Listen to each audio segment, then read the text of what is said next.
नमस्कार साथियों, मैं doctor Arpita Chaudhary, associate professor psychology. आज आपसे बात करूंगी आइटम डिफिकल्टी के बारे में।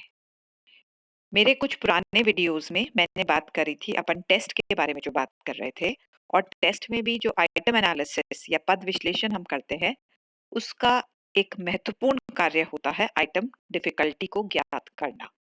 तो उसी आइटम डिफिकल्टी क्या होती है और कैसे हम ज्ञात कर सकते हैं, उसके बारे में विस्तार से आज हम बात करेंगे। तो सबसे पहली चीज ये आती है कि आइटम डिफिकल्टी का अर्थ क्या होता है, what is the meaning. Item difficulty या पद की कठिनाई basically is the difficulty level, कि उसका कठिनाई का स्तर, जो एक परीक्षण के अंदर जो पद है उसकी कठिनाई का स्तर क्या है, और उसको हम कैसे मापन करते हैं। Basically by the frequency with which the item is passed, मतलब उस पद को कितने लोगों ने उसका सही जवाब या करेक्ट आंसर दिया, उससे हम मालूम कर सकते हैं कि पद कठिन है या आसान है। फॉर एग्जाम्पल, अगर एक आइटम है या पद है, उसका 100 में से 80 लोग सही जवाब देते हैं, इसका मतलब वो पद आसान है। अगर सिर्फ 10 लोग ही सही जवाब दे पाते हैं 100 में से, इसका मतलब वो पद कठिन है। तो बेसिकली कितने लोग उसको सही जवाब देते हैं या करेक्टली उसको पास करते हैं, उससे हम उसकी कठिनाई का स्तर ज्ञात कर सकते हैं। कोई भी टेस्ट एक अच्छा मेजरिंग इंस्ट्रूमेंट तभी होता है जब उसमें low, moderate and high difficulty level के आइटम्स होते हैं। ये नहीं अगर सारे मुश्किल होंगे तब भी दिक्कत आती है, अगर सारे बहुत आसान हैं तब भी दिक्कत आती है। तो बेसिकली चीज ये है कि कोई भी टेस्ट को अच्छा परीक्षण होने के लिए ये आवश्यक है कि उसमें कुछ आइटम्स हाई डिफिकल्टी लेवल के हैं, कुछ मॉडरेट मध्यम जो कठिनाई के स्तर के हैं, और कुछ आसान हैं। ठीक है। अब हम बात करेंगे उन विधियों के बारे में जिससे कि हम मापन करके ये ज्ञात कर सकते हैं कि उसकी कठिनाई का स्तर कैसा है। सबसे पहला जो तरीका होता है और सबसे आसान तरीका जो होता है, वो होता है मेथड ऑफ जजमेंट, निर्णय विधि। अब निर्णय कौन देगा? बेसिकली हम एक जो एक्सपर्ट्स होते हैं, विषय विशेषज्ञ होते हैं, उनके निर्णय के आधार पर हम ये डिटरमिन करते हैं कि आइटम आसान है या मुश्किल है। और इसके लिए क्या किया जाता है, जो परीक्षण निर्माण करता होता है, वो परीक्षण के निर्माण करने के बाद जब आइटम्स डिसाइड हो जाता है, टेस्ट बन जाता है कंप्लीटली, तो जजेस, एक पैनल ऑफ जजेस होता है, 4-5 जजेस को, जो उस विषय के विशेषज्ञ हैं, उनको वो जो टेस्ट है वो देता है। और उनको कहा जाता है कि उसको इंक्रीजिंग ऑर्डर ऑफ डिफिकल्टी, मतलब कठिनाई के बढ़ते क्रम में उन आइटम्स को वो जजेस जो है वो अरेंज कर दें।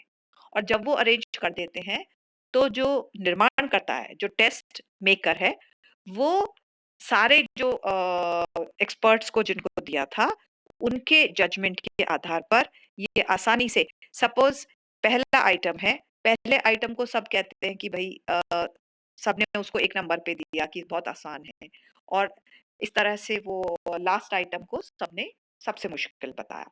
तो अब हर अलग-अलग जो विशेषज्ञ हैं, उनकी राय कोई ज़रूरी नहीं है सबकी सेम हो।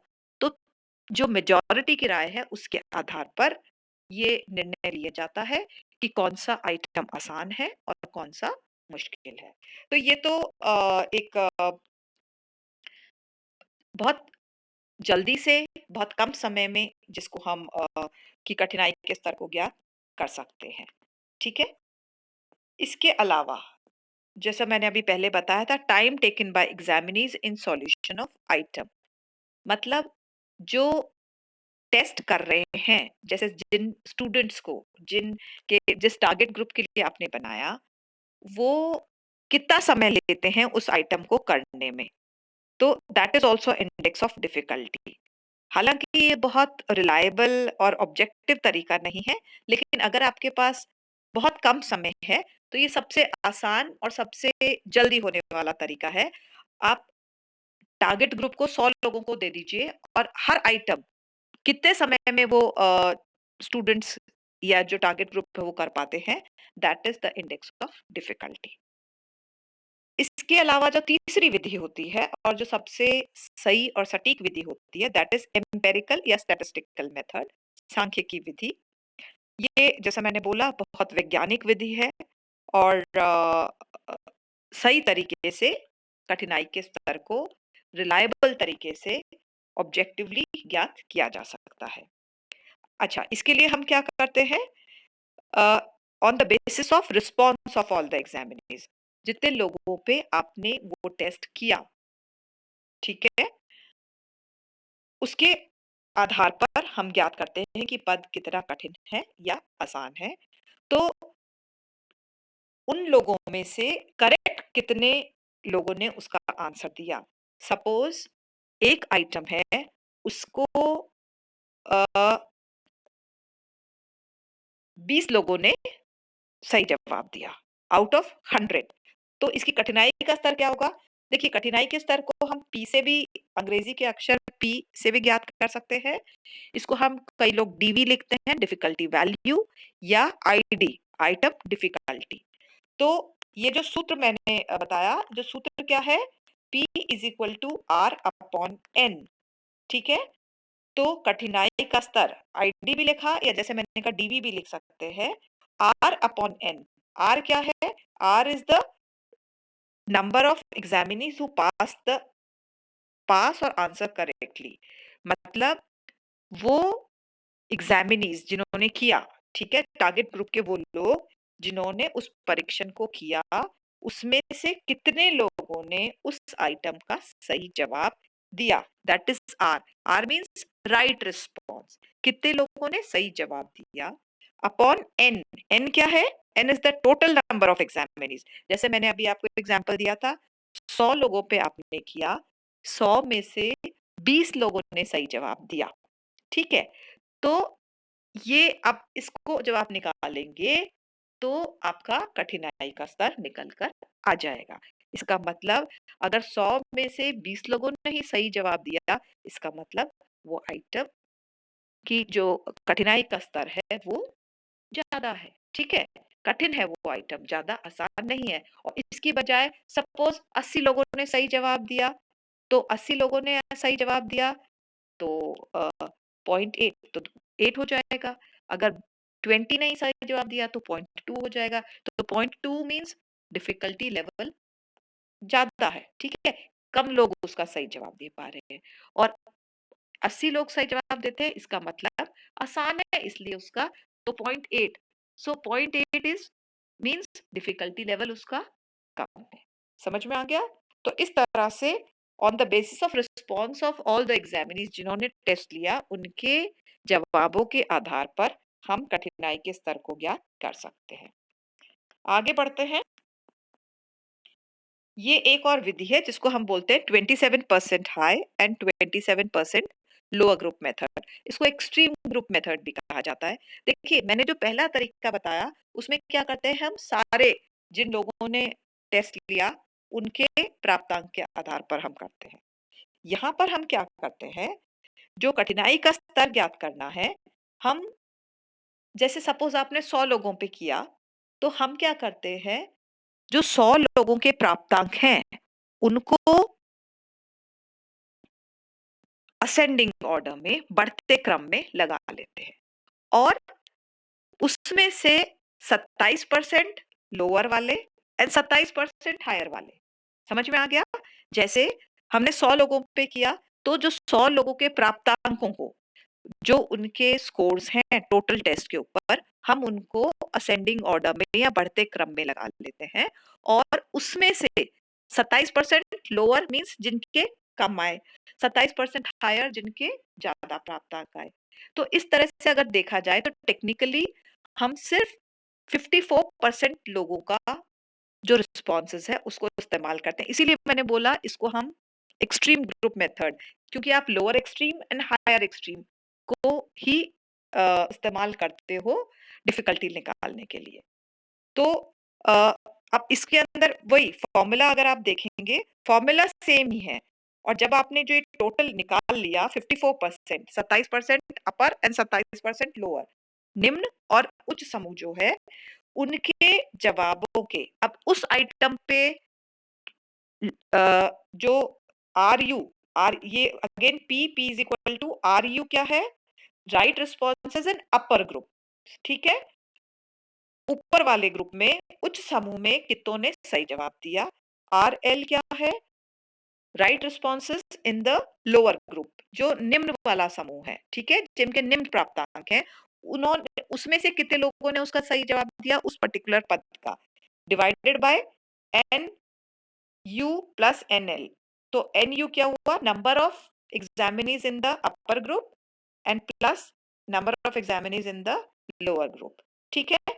तो जैसे मैंने आपसे कहा कि अगर हमने 100 लोगों को लिया तो हम 27% नीचे वाले ले लेंगे, 27 27 नीचे वाले ले लिया आपने, 27 ऊपर वाले, ठीक है।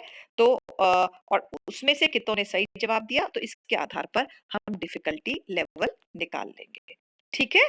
ओके, आगे बढ़ते हैं जी। अब ये क्या है, जो ये एक्सट्रीम ग्रुप मेथड है, इसको हम जनरली तब प्रेफर करते हैं, इसको तब प्राथमिकता देते हैं जब हमें कठिनाई के स्तर के साथ-साथ उसका भिन्नता का जो डिस्क्रिमिनेशन लेवल होता है, वो भी निकालना है। उसी पदों का जब हमको दोनों चीज़ें निकालनी है, डिफिकल्टी लेवल आल्सो, मतलब कठिनाई का स्तर भी निकालना है और आपको विभेदन क्षमता भी निकालनी है, तब हम इस मेथड को इस्तेमाल करते हैं। क्योंकि जब हम 27% लोअर हायर करेंगे तो इससे जब मैं आगे आपको जो नेक्स्ट वीडियो में समझाऊँगी कि किस तरह से भिन्नता से मान निकाला जाता है, किस तरह से भिन्नता जो विभेदन क्षमता हम निकालेंगे, उसको हम उसके आधार पर हम इससे क्या होता है जब दोनों चीज़ें करनी है, तो इस तरीके से हमारा समय की बचत होती है। और क्योंकि हम बहुत आसानी से आप देखेंगे कि जब हमने 27% हायर और लोअर निकाल लिया, तो बहुत आसानी से भिन्नता या विभेदन क्षमता भी निकाली जा सकती है, ठीक है।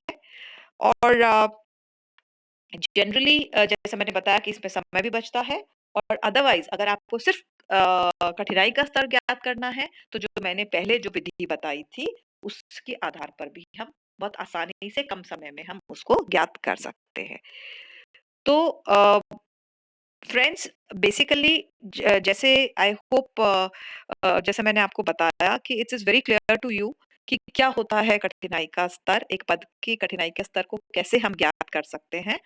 और मोस्ट इम्पोर्टेंट, कोई भी टेस्ट के अंदर, परीक्षण के अंदर moderate spread of difficulty level होना चाहिए। हम ये मानते हैं कि 0.5 के आसपास जो डिफिकल्टी लेवल है तो वो बेस्ट माना जाता है। सो अगर जनरली हम 0.2 से नीचे या 0.8 या 0.85 से ऊपर के जो आइटम्स होते हैं उनको सेलेक्ट नहीं करते हैं, जो एक्सट्रीम वाले बिल्कुल बहुत आसान और बहुत कठिन को नहीं, हम मॉडरेट डिफिकल्टी लेवल वाले जिसमें अ, जैसे मैंने कहा 0.5 के आसपास में, तो आप जैसे 0.35 या 0.4, तो 0.4 से लेके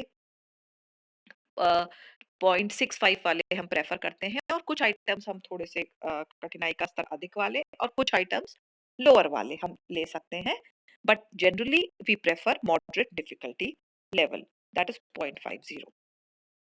सो that was all about difficulty level. I hope आपको काफी अच्छे से समझ में आ गया कि पद की कठिनाई का स्तर क्या होता है और कैसे ज्ञात किया जाता है। Thank you so much. Please continue to watch my videos on psychology. Thank you.